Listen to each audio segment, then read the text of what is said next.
What's up, everybody? Welcome to the Week 4 Cash Game Review, where every Monday, myself, TJ Hernandez, and my co-host, Matt Savoca, are reviewing our weekly cash game lineups, our primary cash game lineups for the main slate. Every week, same time here on YouTube. Before we get into it today, the DFS MVP Cash Game Review is brought to you by SuperDraft Fantasy, the official fantasy partner of Caesars Rewards. Our DFS MVP listeners can get an instant $20 deposit match with their first deposit by using the promo code 4for4. That's the number 4, F-O-R, the number 4 when you register at SuperDraft. Get in now to play the Super 15, a game everybody has seen in memes, but nobody could play until now. You'll recognize it as soon as you see it, and for the first time, you'll be able to win money playing it. Use the code 4for4 on SuperDraft app for your instant $20 deposit match to try it out yourself, and anyone who deposits, if you're a new SuperDraft user, can get a free 4for4 t-shirt, and you're entered into a contest to win $444 cash every week. Go to 4for4.com/superdraft for the details on that. Matt, let's get into it. How are you? How was your week? How was football Sunday for you? Hey, I had a great football Sunday, but I had a better week in terms of ROI here. Yeah, the FanDuel lineup this week could have been a little better. And you know what's funny is I was checking the big double up, which I didn't actually end up playing this week, and I was 2 points off from the cash. Actually, just 1.1 points off from the cash line, but there are thousands of entries in there, so it's roughly about a 40th percentile week for me. Yeah. You can obviously, the big inflection point on FanDuel was who are you going to play at that premium running back spot. I chose wrong with Alvin Kamara over Derrick Henry. Derrick Henry eats, Alvin Kamara doesn't get a reception, and the rest is really history. Obviously, we're going to get into it in just a minute, but I thought there were plenty of hits. I'm still honing the process, but I think it was a solid process week. It just didn't hit the way I like. Yeah, and I mean, this is why if you're going to play relatively high volume cash games, and some people aren't. Some people are just throwing $5 at a double up or a 50-50, and that's fine too. I still think it's valuable to be reviewing like we are. But if you're playing high volume, the reason we're playing head to heads is because it does smooth out that variance, right? Like you said, you're only 2 points off the cash line. It might feel like you were so close, but then in reality, percentile score not as high as you would hope for. But by playing head to heads, you're not taking that complete L every week. And even if it is, like you show here, a return that isn't super high, it's still money that isn't lost. If you're taking that, say, I don't know if it's $500,000, if you're putting that all in double ups or 50-50s, really put yourself at risk for a big L. And obviously we want to have, when our weeks do hit, we want to have this huge upside. So we are playing games like, throwing out our cash lineups in small tournaments, or I like the winner take alls. Also throw in some 3Xs, some 10Xs. So even on these weeks when you might see us have a 40th percentile score, like the ROI is going to be a little bit lower because we are throwing them at some different types of contests. So that makes sense. And those weeks that we hit, will hit very big and more than make up for it if you are properly entering into those big contests. Let's get into exactly the breakdown of FanDuel. I think one thing we haven't talked about much here, and I think it's definitely worth noting, is on FanDuel where you do the cash write up every week.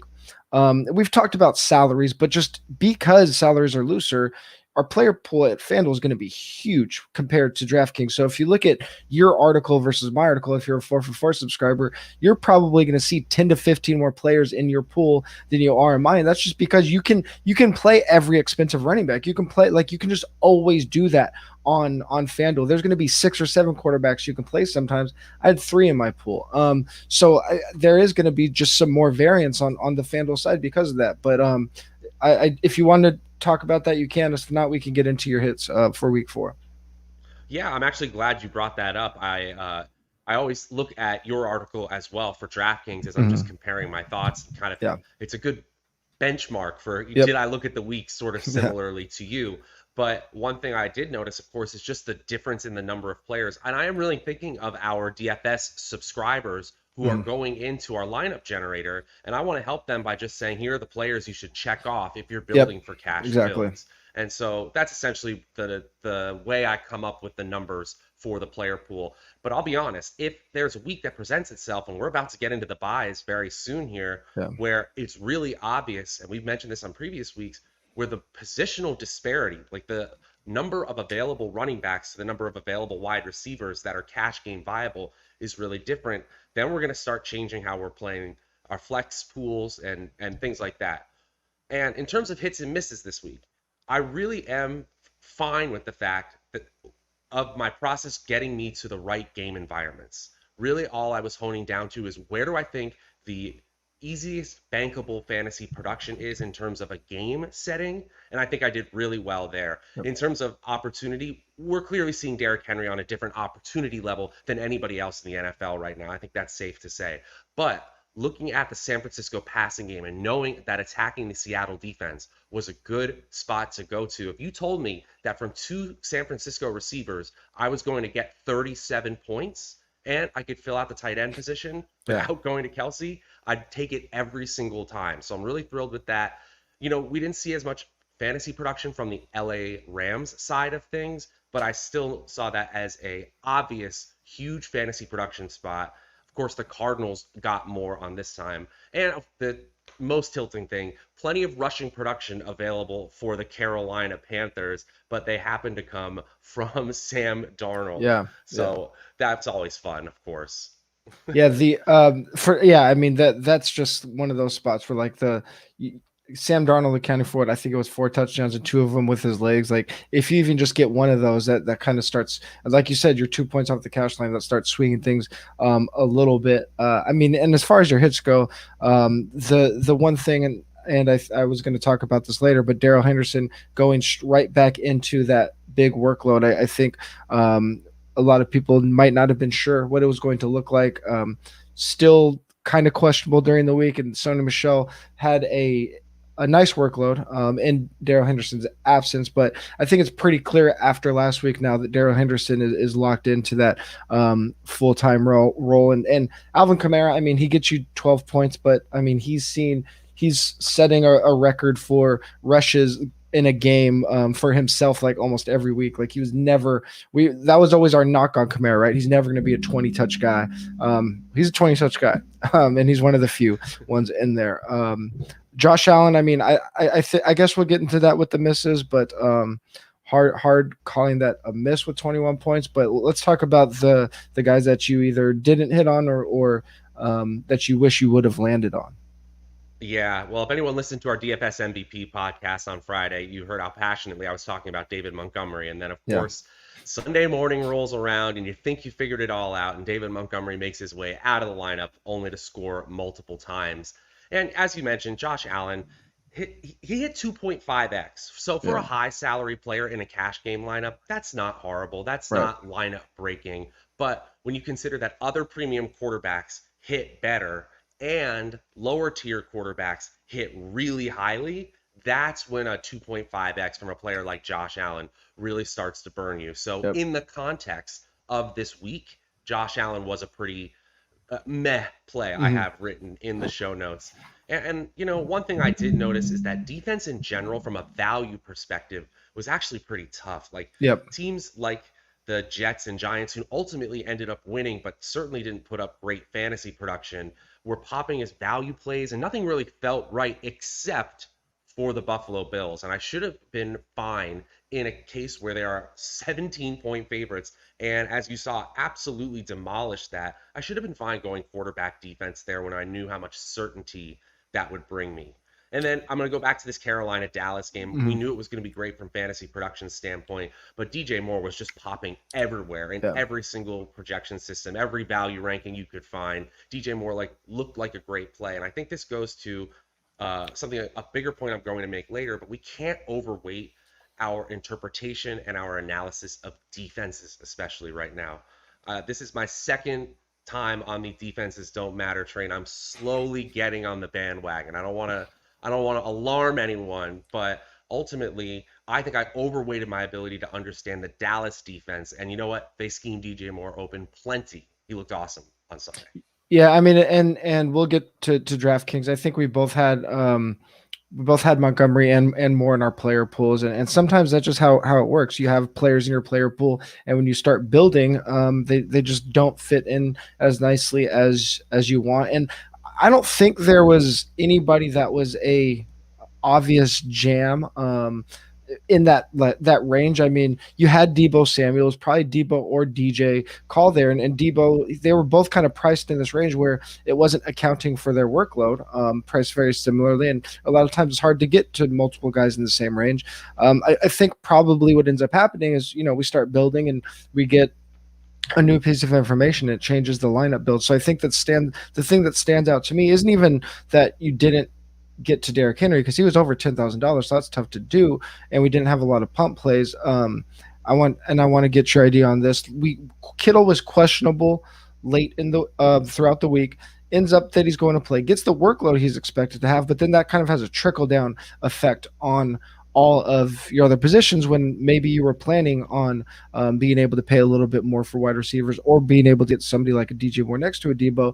And then your point on defense, I think it's a really good one on FanDuel. And the one place you're going to see huge discrepancies between value projections and ownership projections, if you're playing both sites, is at defense. Because even though FanDuel's pricing is more open, the one thing that DraftKings does is they aggressively price down defenses. So you see these bottom 2K, $2,100 defenses always popping in lineup generators. We just don't have that on the FanDuel side. So talk to me a little bit about that Kittle news and how it impacted your lineup build. Yeah, I'll be honest. I did treat the Kittle news a little bit differently than I would treat a typical questionable status for a tight end, just kind of knowing the player he is and knowing that I kind of treated it like a workhorse running back with Kittle, where if he was in, I expected him to get the workload that he would normally have. If they needed to limit his snap share, it wouldn't necessarily limit my projection of his target share, if that makes sense. So For sure. he was a bit of a special circumstance, and also just figured there was going to be so much fantasy production from that game. But in general, I think you're kind of right. We're really, if we're paying up for safety, in general, we're looking for a player like Kittle, or at least a player like even Darren Waller, whose rate opportunity, his expected fantasy points is so much higher than the rest of the position. Kittle has to be efficient or score touchdowns just like the rest of the position. He just happens to feel better because he's put up monster games in the past. So attacking it from a game environment standpoint, yes, but I think there was a little bit of subjectives, a little bit of my biases that kind of leaked into my process there. Yeah, I don't think it's I mean, I don't mind the process for a couple reasons. One, because he is a player that can give you a very big positional edge. Obviously, it was really hard to get to Kelsey even on FanDuel, and there aren't that many players at tight end that are going to give you a positional advantage. Two, there weren't that many players that were drawing huge ownership expectations.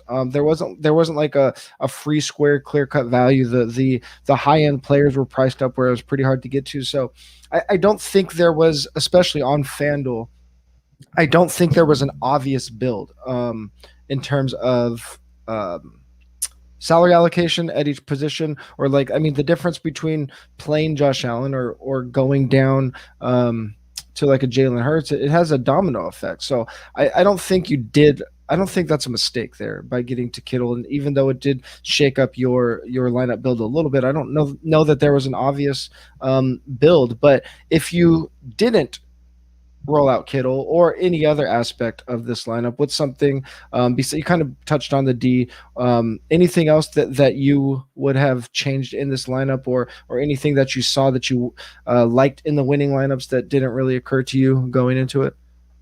Well, certainly Cordero Patterson. I mean, I did have some colleagues who were kind of talking him up, the dual eligibility on FanDuel. And, there are some optimizers out there that only list him as a wide receiver, which right there, that's an edge right there. Yeah. Just to get him in your lineup. And we saw that Mike Davis, who was a little bit less in salary on FanDuel, was popping as a value all over the place. So it wasn't unreasonable to think that the pass catcher, the more productive running back, if you will, on that team, was possibly the stronger play. So I don't think it was actually crazy to put Cordero Patterson in cash lineups in retrospect. And, he was someone that just missed the player pool, but I'm upset that I didn't listen to my colleagues in this case. One thing I really noticed though is that if you just look for players that hit 3x value and then sort of eliminate these outlier cases like, James Conner isn't going in anyone's cash game lineups. Even Right. Damian Williams with David Montgomery slated to get all the work. It's not going in any cash game lineups. So just eliminating those types of plays with under 3% ownership, only 6 running backs on the entire main slate hit 3x value. Wow. And we saw 11 wide receivers. And if you kind of narrow it down, it's kind of 8 wide receivers hit 3x value that we could have really predicted. And a lot of them were really popping. Tyreek Hill, Deebo Samuel, DJ Moore, Terry McLaurin. It's actually speaking to a little bit of maybe the predictive nature of us getting game environments right and then the top pieces there. Now, it doesn't always work. DeAndre Hopkins is a great example this week, but beyond the Derrick Henry over Alvin Kamara, I think it's still the change in value we're getting from wide receiver. The production is just really, really high. And tight end was a crapshoot, as it often is when the premium players don't hit. Yeah. The Cordarrelle Patterson is interesting. Obviously, he goes nuclear, so we're talking about it way more than we would be if he didn't.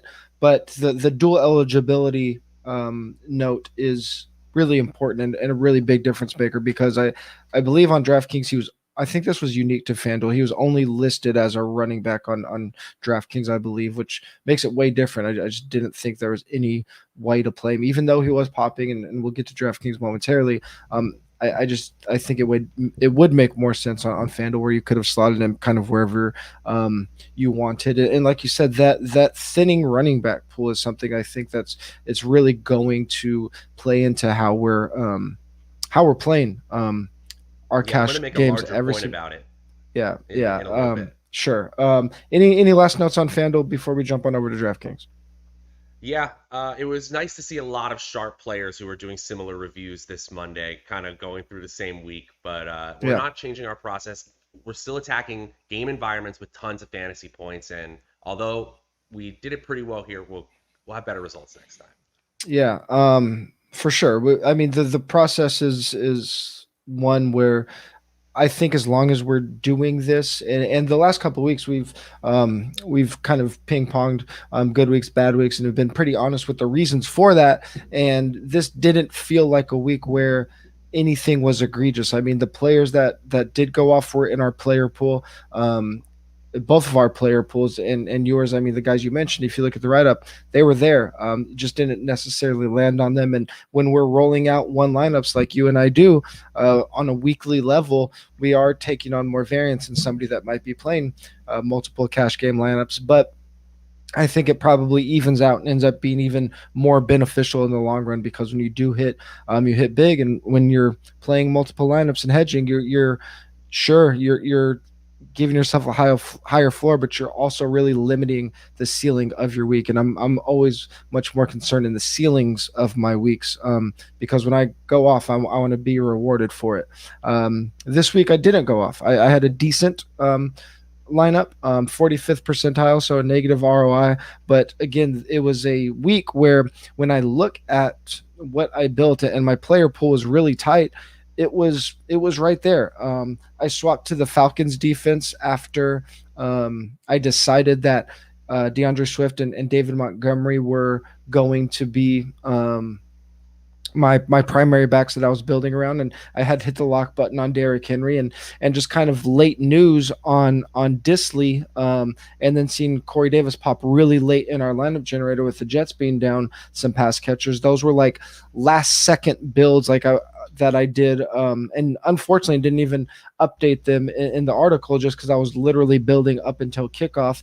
And when I decided that Disley made sense for me with the build that I wanted, it's kind of how it's dominoed. And it was a week where I think a lot of people will say, Cordarrelle, you needed to have Tyreek, you needed to have Cordarrelle. You didn't. They weren't in that many lineups, and you were able to build a pretty profitable lineup without those guys. And my hits were, again, on DraftKings, I'm going to have a lot of studs and dud lineups. I just think that's kind of how DraftKings lends itself to building cash games.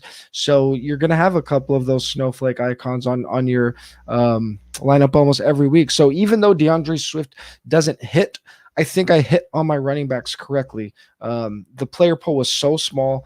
Henry, Montgomery, and Swift. I just didn't see, like, Najee was fine and he had a good game. He just wasn't. He was in my player pool, but he was just a little too expensive to fit in.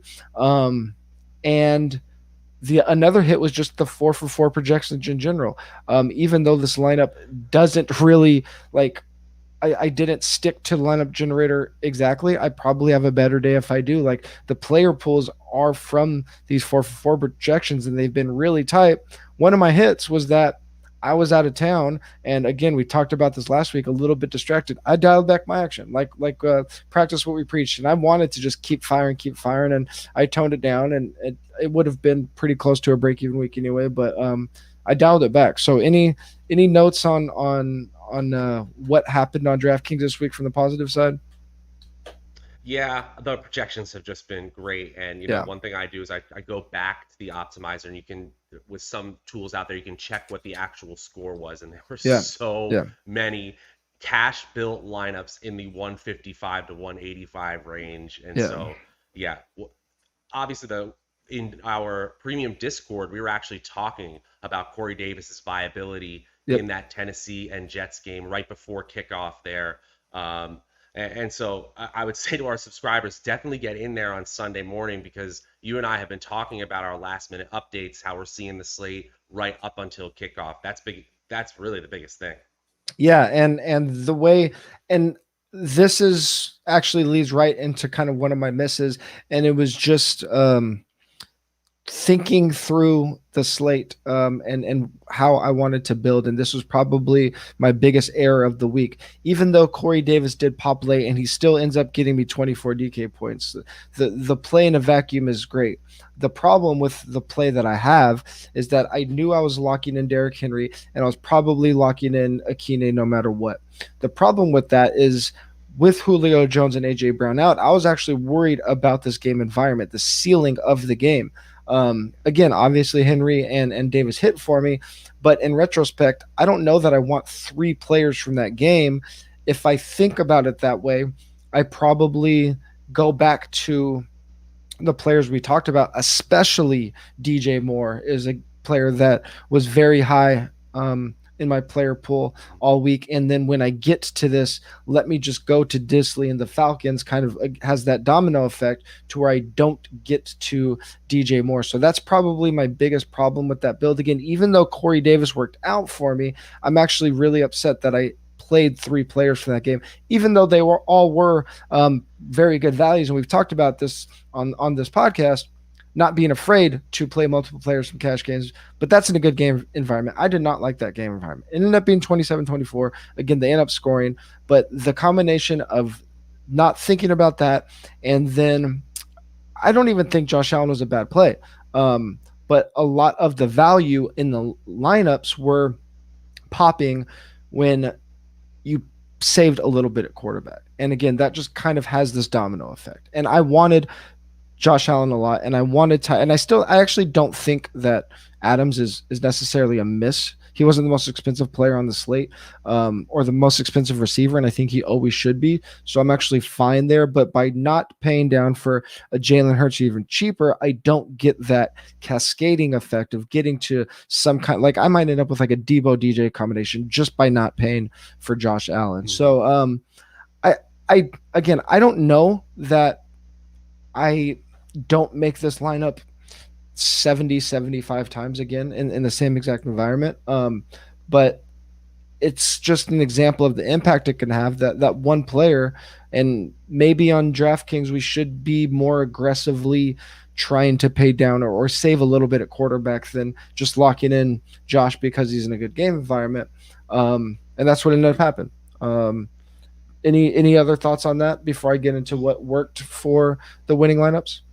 Yeah, I think that's a really good point. I mean, when we're talking about game environments, and sometimes we make it more complicated than it sounds, we're really searching for touchdowns. So, in a way, I don't want to say you got bailed out, but the Jets hadn't scored an offensive touchdown since week 1. So, yes, Right. Derrick Henry is an anomaly. We're going to talk about some stats in a minute about him that are just ridiculous. But once you get to the point where you're betting on that multiple players, 2, 3 players from that game, you're saying that you think touchdowns are going to happen and the score is going to go up because you don't get a high scoring game. You don't go over your Vegas totals with field goal ending drives. Mhm. So in that regard, plays like Seattle, San Francisco, LA versus Arizona, and even Minnesota, Cleveland, which certainly did not work out, they felt maybe safer if you were trying to build around. In this case, the volume really was there, especially for Henry. Yeah. And again, what we saw with that, just a lot of people did have Henry on DraftKings. I think he was 34% owned. But what worked in winning lineups was just that a lot of teams that didn't pay up for Josh Allen or saved at quarterback, they fell into a lot of these DJ Moore, Debo builds, and those were the lineups that were in a lot of the top scores. Obviously, Tyreek was in a lot of lineups. Obviously, CPAT was in a lot of winning lineups, but those guys weren't. CPAT was only in 5% of lineups. Tyreek was only in 3% of lineups. Those guys going off didn't bury, like you didn't lose your chance at cashing and double ups. And there were lots of lineups that had neither of those guys. So I think it was just a function of if you had the right, obviously you need the right player pool, but I think the players that we've discussed here were fairly popular and going to be in a lot of 4-for-4 DFS players player pool. If you fell into that right roster construction, probably had a good week. If you didn't, unfortunately, probably had just a slight losing week. Let's get into just kind of the recap of the real football stuff. What stood out to you from an NFL or just fantasy standpoint in general? Yeah, first things first. I mean, I thought that Minnesota Cleveland game looked perfect for Man, plenty of fantasy it was points. my What a nut. number one. It was my number one like single entry game to build around, and I was building a lot of mini correlations this week, but that was crazy. Yeah, basically everyone disappointed, and Kareem Hunt, I mean, he was fine, I guess. He was really the only one, but Odell Beckham was one of my biggest whiffs of the week. I still like the process, just seeing that much target share right off the bat in the first game. Baker Yeah, Mayfield, people analyzing quarterback play or film analyze. yeah, The people that analyze film better than I do were saying that Baker really looked off in yep, this game. Um, and, it definitely is something where the Minnesota offense doesn't look the same when they're not able to just pound away with Dalvin Cook. And, when he got hurt, he looked efficient in certain runs, but it just was kind of an anomalous game. Justin Jefferson gets in the end zone, so I guess that's fine. The other game that really surprised me was just the amount of scoring in New York Giants and New Orleans. I did not expect that kind of blow up from Danny Dimes, 400 yards on man, the nose passing, plus that rushing floor and ceiling he gives you. Oh, yeah, okay. That sounds yeah, good. yeah, We'll take that. yeah, Um, uh, and I was pleasantly surprised by seeing offense in Washington and Atlanta. We talked about that game on Friday as sort of like an if not now, when moment for yep, the Atlanta offense, yep, and we saw it. That was great. yep, And yep, Washington too is going to be able to stay in games. They're going to stay competitive with Taylor Heineke if teams score on them. And it was nice to see Lamar Jackson's receivers catch the ball. That yeah, was definitely a man, nice thing. yeah, yeah, Uh, that beautiful throw and catch from Lamar Jackson and Marquise Brown that was yeah, capped a really really nice day. And one thing I did want to mention that's maybe not as surprising, but it feels that way because one way to interpret the first 4 weeks of the fantasy season is that the sky is kind of falling for these elite running backs that we've kind of trusted over the hmm, last few years, except for Derrick Henry. Everyone else has got a level of volatility that we just haven't seen yep, from this premium running back in a few years. And one thing I was looking at before the season, I just updated the research today, is rotoviz.com has an expected points model for running backs. right, And I was looking at just longevity, the ability of running backs to stay more efficient than their expected points. Again, RotoViz's model here, than over a long period of time. And the bottom line is, since 2009, only 7 running backs have had 50 or more games played and averaged 2.5 more points than their expected value. The one person who isn't in that group is Jamal Charles, the true GOAT, of course. yeah, But 6 of the 7 are bona fide running back ones that we think of today, with the exception of Kareem Hunt, who kind of fits that list for sort of a different reason. Actually, he hasn't hit the 50 game mark. I should mention. Gotcha. Um, Aaron Jones, Alvin Kamara, Christian McCaffrey, Dalvin Cook. He's at 46 and Nick Chubb is at 47. So they're getting close there. My point here being is that once you hit the 60 game threshold, there's only two players who maintain that average in efficiency. Derrick Henry, who's up over 80, and Jamal Charles. Basically what I'm saying is we could possibly be seeing these running back ones start to falter, not because they're bad, because they're running backs. Yep. Because they start to age. And I'm not saying they're not going to have running back 1 weeks in the future, but we just need to start preparing for a possible changing of the guard where we want to be out ahead of these DeAndre Swift type players. If Jonathan Taylor can stay healthy, not guaranteeing that they're going to enter that elite tier, but we need to be wary that these super efficient players are rounding that corner into we possibly need to be worried about their workload. Derrick Henry, I'm not fading him anytime soon. Yeah, the cliff for running backs is abrupt, and people are just always going to be late to adjust because we have our priors. I was really surprised that, I mean, speaking of running backs, when good surprise, Darrell Henderson goes back into that workhorse role that we talked about. You wrote down the Arizona offense here, but didn't get a chance to get to it. But DeAndre Hopkins not looking like that target hog we expect. And then kind of on that same note, we don't know if there's going to be a target hog in Dallas because Dallas just isn't throwing nearly as much as we thought. They haven't need to. Dak has been insanely efficient. They look like a very good football team, but Dak is 19th in pass attempts. This is a team that we thought was going to like set the record for pass attempts. And over the first couple of weeks, it looked like Amari and CD were going to get all the targets. It's been spread out over the last couple of weeks. So I think we're going to have to kind of ride a little bit of a roller coaster with the pass catchers in Dallas because their defense is a little better than expected too. And if Dak's going to be uber efficient and spreading it around, we're not going to be getting those 10 target games from CD and Amari every week like we might be hoping. And I am really every week 4 for 4 schedule adjusted points comes out on Tuesdays. I can't wait to see where Tennessee ranks everywhere because they were mediocre, middling in the rankings last week. I think they're going to have a tumble this week. As we mentioned, this segment that we close out with should get shorter every week, and it probably will. But any tweaks to your game this week? Yeah, I know defense is the most variable of the positions in our fantasy lineups, but certainty is certainty even at that position. And really, the value plays did not feel like the typical value plays at that position this week. The Bills were such a smash play, and even that game was kind of weird.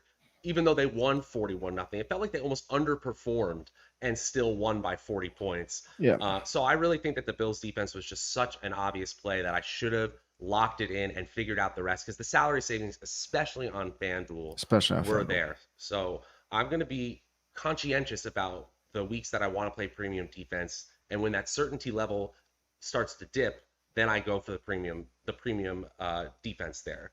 And could the middle tight end actually be the middle tier tight end in premium, middle tier tight end in salary be worth paying for? Usually we kind of take this barbell approach where we want to get up to guaranteed opportunity in cash games. That's only a few players, and usually you have to pay a lot in salary, or get all the way down to a player like Will Dissly that unlocks the rest of your lineup for guaranteed touches.